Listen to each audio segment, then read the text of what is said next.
মার্কিন ইসরায়েল হামলা আরও জোরদার, পাল্টা আক্রমণ চালিয়ে যাচ্ছে ইরান। সাম্রাজ্যবাদীদের কাছে মাথা নত নয়, ঢাকায় সংবাদ সম্মেলনে ইরানি রাষ্ট্রদূত। যুদ্ধের প্রভাব পড়লেও অসহনীয় হবে না দেশের বিদ্যুৎ পরিস্থিতি, আশ্বাস মন্ত্রীর। মার্কেটে আলোকসজ্জা বন্ধ, ব্যক্তিগত গাড়ির পরিবর্তে গণপরিবহন ব্যবহারের পরামর্শ। পয়লা বৈশাখের আগেই কৃষিকাজের পাইলট প্রকল্প, প্রধানমন্ত্রীর সাথে সাক্ষাৎ শেষে জানালেন কৃষিমন্ত্রী।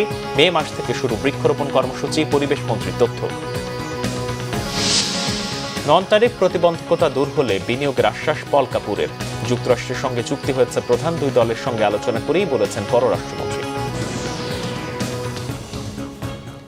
ইরানে আরও ব্যাপক আকারে হামলা চালিয়ে যাচ্ছে মার্কিন ও ইসরায়েলি সেনারা। ডোনাল্ড ট্রাম্পের অভিযান চালানোর ক্ষমতাকে সীমিত করতে প্রস্তাবিত একটি বিল মার্কিন কংগ্রেসে বাতিল হবার পর তেহরানকে লক্ষ্য করে হামলা আরও জোরদার হয়েছে। মধ্যপ্রাচ্যে যুদ্ধ পরিস্থিতির মধ্যেই অভিযান চালানোর ক্ষমতা কমিয়ে আনতে মার্কিন কংগ্রেসে একটি প্রস্তাব তোলা হয়। ওই প্রস্তাবে 53 জন সিনেটর ট্রাম্পের তেহরানে অভিযান চালিয়ে যাওয়াকে সমর্থন দিয়েছেন, আর 47 জন সিনেটরের অবস্থান ছিল প্রেসিডেন্টের বিপক্ষে। মার্কিন কংগ্রেসের এই ভোটাভুটির পর তেহরানের সামরিক অবকাঠামো লক্ষ্য করে ব্যাপক হামলা চালানোর দাবি করেছে ইসরায়েলি প্রতিরক্ষা বাহিনী আইডিএফ। এছাড়া ভারত মহাসাগরে একটি ইরানি জাহাজ ডুবিয়ে দেওয়ার দাবি করেছেন মার্কিন প্রতিরক্ষামন্ত্রী পিট হেগসেথ। এদিকে মধ্যপ্রাচ্যে মার্কিন টার্গেট লক্ষ্য করে হামলা চালিয়ে যাচ্ছে ইরান। এ অবস্থায় যুদ্ধ শুরু হওয়ার পর প্রথমবারের মতো ইরানি পররাষ্ট্রমন্ত্রী আব্বাস আরাকচির সাথে ফোনে কথা বলেছেন কাতারের পররাষ্ট্রমন্ত্রী শেখ মোহাম্মদ বিন আব্দুল রহমান আল থানি। কাতারের পক্ষ থেকে তেহরানকে মধ্যপ্রাচ্য জুড়ে আক্রমণ থামানোর আহ্বান জানিয়েছেন তিনি। ঢাকায় নিযুক্ত ইরানের রাষ্ট্রদূত জালিল রাহিমি জাহানাবাদী বলেছেন, ইরান তার শেষ অস্ত্র পর্যন্ত প্রতিরোধ যুদ্ধ চালিয়ে যাবে। কোনোভাবেই আগ্রাসী সাম্রাজ্যবাদী শক্তির কাছে তারা মাথা নত করবে না। ঢাকায় এক সংবাদ সম্মেলনে আমেরিকাকে মহাশয়তান উল্লেখ করে ইরানের রাষ্ট্রদূত বলেন, আমেরিকা ইসরায়েল সকল আন্তর্জাতিক আইনকে অবজ্ঞা করছে। সর্বোচ্চ নেতা যুদ্ধের এই বিভীষিকার মধ্যেও পালিয়ে যাননি। তিনি বীরের মতো জনগণের পাশে থেকে সাহসের পরিচয় দিয়েছেন। খামেনি যখন শহীদ হন তখন তিনি তার অফিসেই কাজ করছিলেন। আমেরিকা তাকে কাপুরুষের মতো আক্রমণ করে হত্যা করেছে। রাহিমি বলেন, বাহরাইন, সৌদি আরব, দুবাই ও কাতারে থাকা আমেরিকান ঘাঁটি থেকে ইরানের ওপর হামলা চালানো হচ্ছে। এসব হামলায় এ পর্যন্ত ইরানের 800 নিরীহ নাগরিক প্রাণ হারিয়েছেন। রাষ্ট্রদূত রাহিমি বাংলাদেশের জনগণের অকুণ্ঠ সমর্থন এবং সরকারের বিবৃতির প্রশংসা করেছেন। ইরান ইসরায়েল যুদ্ধ ঘিরে মধ্যপ্রাচ্যে চলমান যুদ্ধ পরিস্থিতির কারণে দেশের অভিবাসন খাতে বড় ধরনের ঝুঁকি। এর ফলে প্রায় 60 লাখ প্রবাসী বাংলাদেশের কর্মসংস্থান, নিরাপত্তার পাশাপাশি চরম অনিশ্চয়তার মুখে দেশের রেমিটেন্স প্রবাহ। শুভ মাহফুজের রিপোর্ট। ইরানে মার্কিন ইসরায়েলের যৌথ হামলার পর মধ্যপ্রাচ্যের দেশগুলোতে থাকা মার্কিন ঘাঁটিতে পাল্টা হামলা চালাচ্ছে ইরান। এতে অশান্ত হয়ে উঠেছে গোটা মধ্যপ্রাচ্য। পুরো বিশ্বেই পড়েছে এর প্রভাব। এতে মারাত্মক ঝুঁকিতে বাংলাদেশের শ্রমবাজার। অনেকটাই মধ্যপ্রাচ্য কেন্দ্রিক শ্রমবাজার বাংলাদেশের। মোট অভিবাসীর 67% যায় সৌদি আরবে, এরপরে কাতার, কুয়েত, আরব আমিরাত, জর্ডান, বাহরাইন সহ এই অঞ্চলের অন্যান্য দেশগুলোতে। মধ্যপ্রাচ্যের প্রায় প্রতিটি দেশেই যুদ্ধ পরিস্থিতির আতঙ্কে প্রবাসীরা। আকাশপথ বন্ধ থাকায় হাজার হাজার প্রবাসী ছুটি শেষে ফিরতেও পারছেন না কর্মস্থলে। অভিবাসী ও অর্থনৈতিক বিশ্লেষকরা বলছেন, অভিবাসন খাতে বিরূপ প্রভাবের পাশাপাশি রেমিটেন্স কমার সংখ্যাও ব্যাপক। মধ্যপ্রাচ্যে এই সংঘাতকে বাংলাদেশের অভিবাসন খাতের বড় ধরনের একটা সংখ্যা তৈরি করবে।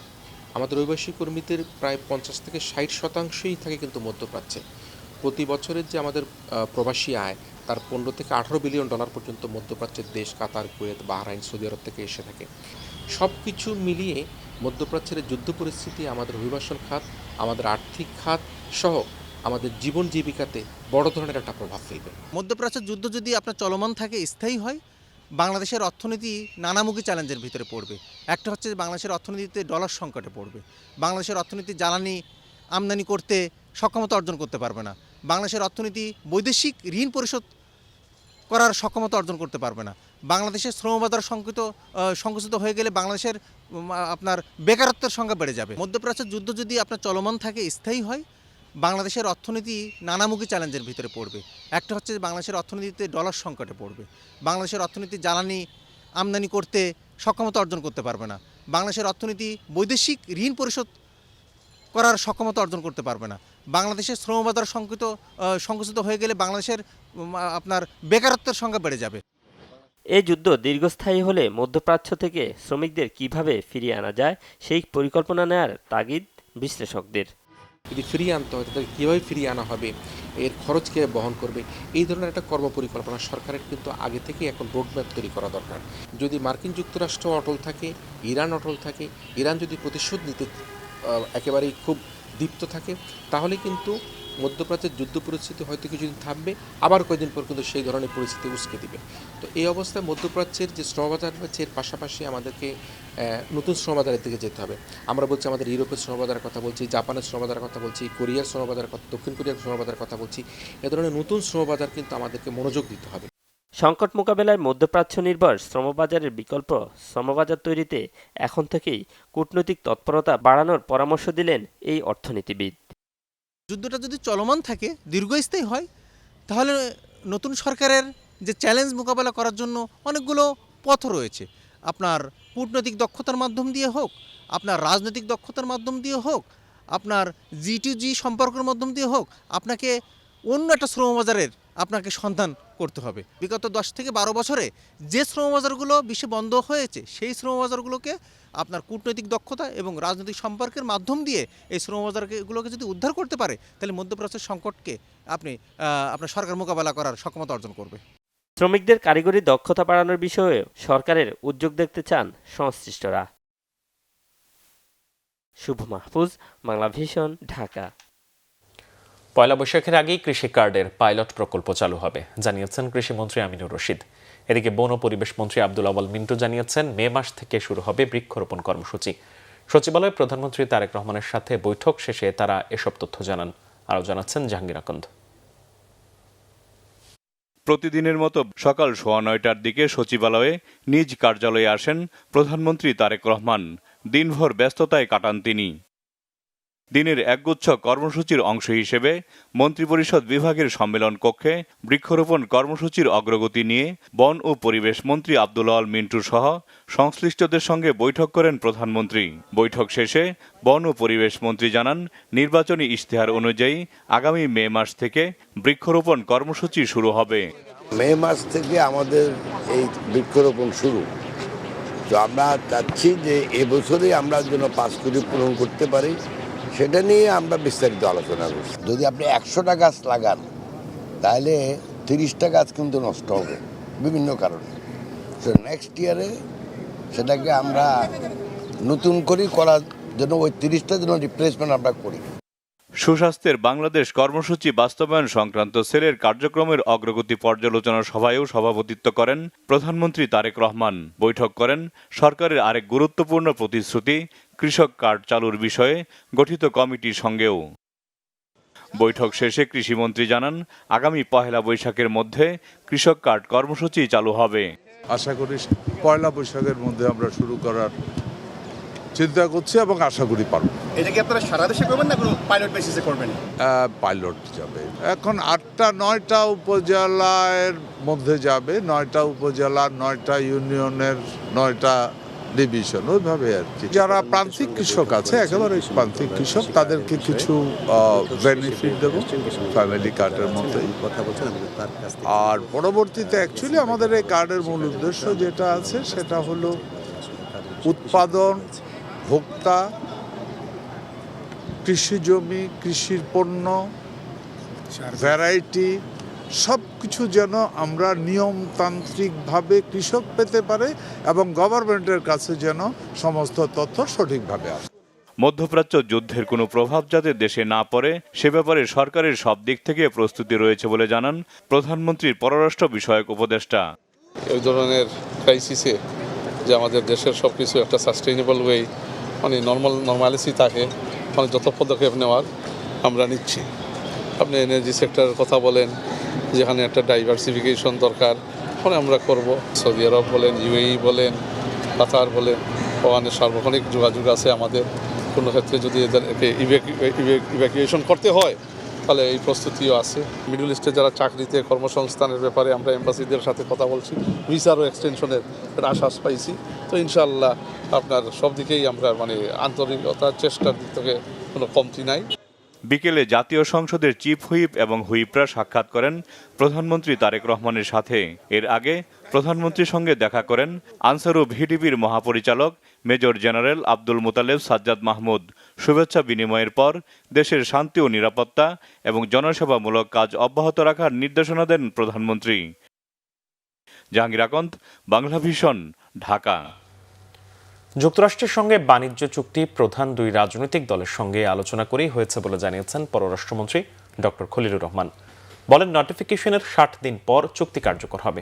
এদিকে আলোচনাকে ফলপ্রসূ বলে আখ্যায়িত করেছেন মার্কিন সহকারী পররাষ্ট্রমন্ত্রী পল কাপুর। রিপোর্ট করছেন ইমরুল কায়েস। বুধবার সকাল থেকেই ব্যস্ত সময় শুরু হয় সফররত দক্ষিণ ও মধ্য এশিয়া বিষয়ক মার্কিন সহকারী পররাষ্ট্রমন্ত্রী পল কাপুরের। সকাল 9:15টায় পররাষ্ট্র মন্ত্রণালয়ে প্রতিমন্ত্রী শামা ওবায়দের সঙ্গে বৈঠক করেন তিনি। পরে তার বৈঠক হয় পররাষ্ট্রমন্ত্রী ডক্টর খলিলুর রহমানের সঙ্গে। ব্যবসা বাণিজ্য সহ দ্বিপক্ষীয় নানা বিষয়ে আলোচনা হয় এসব বৈঠকে। বিকেলে ব্রিফিংয়ে পররাষ্ট্রমন্ত্রী জানান, বাংলাদেশের নির্বাচন এতটা শান্তিপূর্ণ হবে এমন ধারণা ছিল না যুক্তরাষ্ট্রের। উৎসবমুখর নির্বাচনের প্রশংসা করে মার্কিন প্রেসিডেন্টের পক্ষে পল কাপুর প্রধানমন্ত্রী তারেক রহমানকে ধন্যবাদ জানিয়েছেন। জানান, কথা হয়েছে বাণিজ্য চুক্তি নিয়ে। রিসিপ্রোকাল ট্রেড এগ্রিমেন্ট, সেটার ব্যাপারে উনি ইতিমধ্যে আশ্বস্ত হয়েছেন যে বাংলাদেশ সরকার এটার ইমপ্লিমেন্টেশন অব্যাহত রাখবে। তো আমি তাকে বলেছি যে এখন তো 15% আমাদেরকে দিয়ে রেখেছে সেকশন 122 আন্ডারে। যখন সেকশন 301-এর আন্ডারে নতুন ট্যারিফ হবে, সেটার জন্য 19 না হয়ে আরও কিছু কম হয়। অ্যাগ্রিমেন্ট আমরা করে রেখেছিলাম জুলাইয়ের 31 তারিখে এবং 1 তারিখে আমরা 20% পেয়েছিলাম। সুতরাং এটা যে চট করে নির্বাচনের 3 দিন আগে করা হচ্ছে সেটা ঠিক নয়। দ্বিতীয়ত, ইউএস ট্রেড রিপ্রেজেন্টেটিভ আমাদের প্রধান দুটি দলের প্রধানের সঙ্গে নির্বাচনের আগেই কথা বলেছিলেন এবং তারাও এতে সম্মতি দিয়েছিলেন।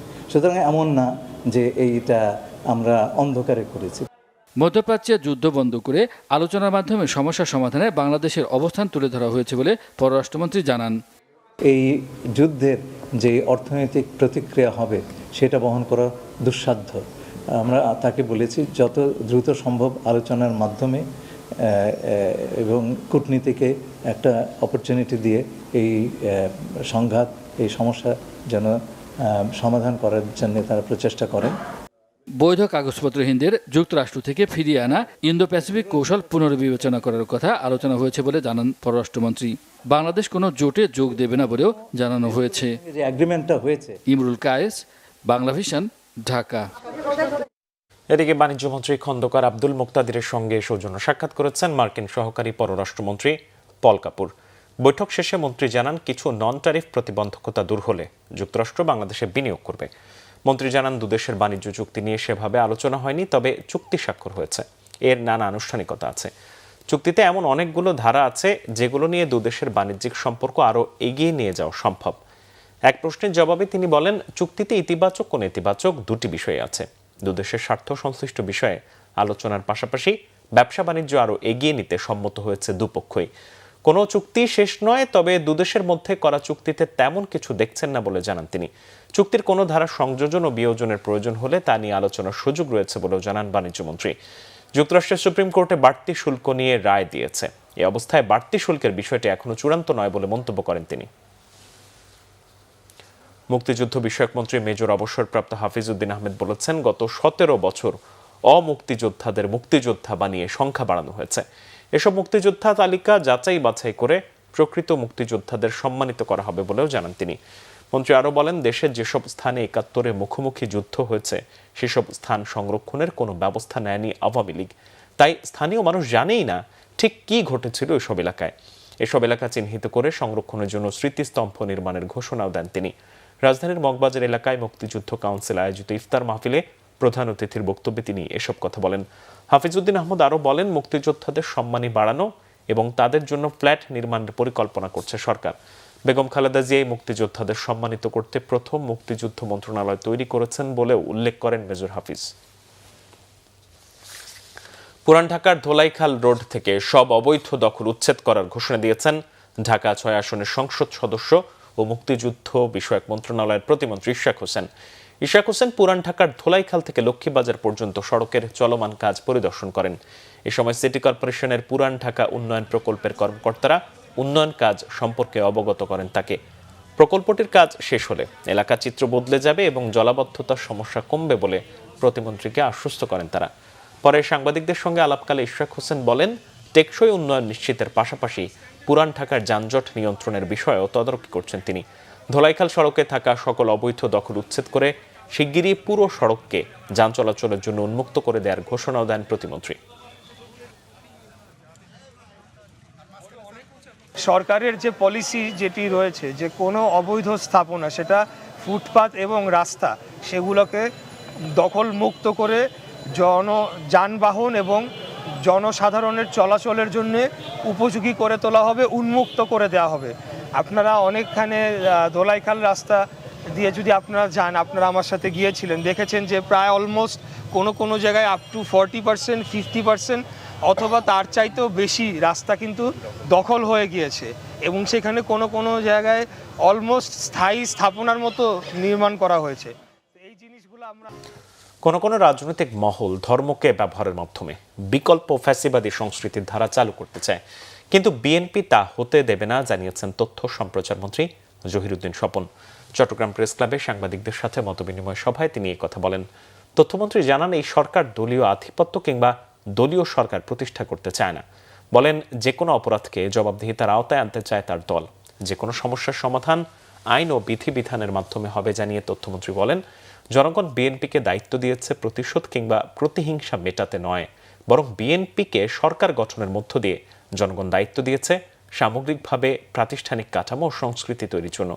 সভায় বিএফইউজে মহাসচিব কাদের গনি চৌধুরী, জাতীয় প্রেস ক্লাবের সভাপতি হাসান হাফিজ, চট্টগ্রাম প্রেস ক্লাবের সভাপতি জাহিদুল করিম কোচি উপস্থিত ছিলেন। সংবাদ শেষ করব, ক্রাউন চিমেন শিরোনামগুলো আরও একবার জানি। মার্কিন ইসরায়েল হামলা আরও জোরদার, পাল্টা আক্রমণ চালিয়ে যাচ্ছে ইরান। সাম্রাজ্যবাদীদের কাছে মাথা নত নয়, ঢাকায় সংবাদ সম্মেলনে ইরানি রাষ্ট্রদূত।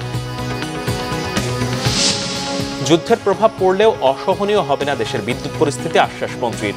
মার্কেটে আলোকসজ্জা বন্ধ, ব্যক্তিগত গাড়ির পরিবর্তে গণপরিবহন ব্যবহারের পরামর্শ। পয়লা বৈশাখের আগেই কৃষিকাজের পাইলট প্রকল্প, প্রধানমন্ত্রীর সাথে সাক্ষাৎ শেষে জানালেন কৃষিমন্ত্রী। মে মাস থেকে শুরু বৃক্ষরোপণ কর্মসূচি, পরিবেশ মন্ত্রীর তথ্য। নন ট্যারিফ প্রতিবন্ধকতা দূর হলে বিনিয়োগের আশ্বাস পল কাপুরের। যুক্তরাষ্ট্রের সঙ্গে চুক্তি হয়েছে প্রধান দুই দলের সঙ্গে আলোচনা করেই বলেছেন পররাষ্ট্রমন্ত্রী। এই ছিল এখনকার মতো। পরের সংবাদ সকাল 10টায়, এর আগে 9টায় রয়েছে নিউজ টপ 10 দেখার আমন্ত্রণ রইল। এছাড়া বাংলাদেশের সংবাদ ও সংবাদ সংশ্লিষ্ট অনুষ্ঠান দেখতে ভিজিট করুন www.bbnews24.com ও facebook.com/bangladeshinews এবং সাবস্ক্রাইব করুন youtube.com/bangladeshinews। ধন্যবাদ।